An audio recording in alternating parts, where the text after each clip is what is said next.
Once upon a time, in the peaceful town of Iketabesai, there lived a beautiful young girl named Ino. She was the only child of Akong, the village's greatest fisherman, and Koyo, a skilled weaver known across the region for her intricate raffia cloths. Ino was admired for her beauty, but she was also known for her pride and disrespectful nature. She often ignored her elders, refused to help her mother with chores, and turned down every suitor that came her way, calling them bush boys who weren't good enough for her. One day, a mysterious old woman came to the village market. She was hunched, with grey hair like palm fronds in harmattan, and wore a faded wrapper. She asked Ino for a piece of fruit from her mother's stall, saying, "Ndu, my daughter, can I have one orange to quench my thirst?" Ino looked at her from head to toe and hissed, "You don't have money, and you're begging for sweet oranges. Go and beg your fellow poor people." The old woman simply smiled, nodded, and walked away, but not before whispering, "May your pride bring you face to face with what you truly fear." That night, as the moon hung low over the creeks, Ino was dancing by the riverbank, admiring her reflection in the water.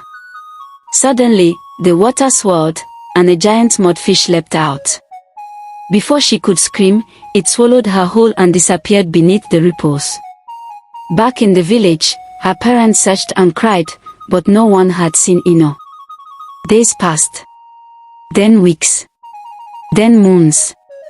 The villagers started to whisper, "It's the curse of pride."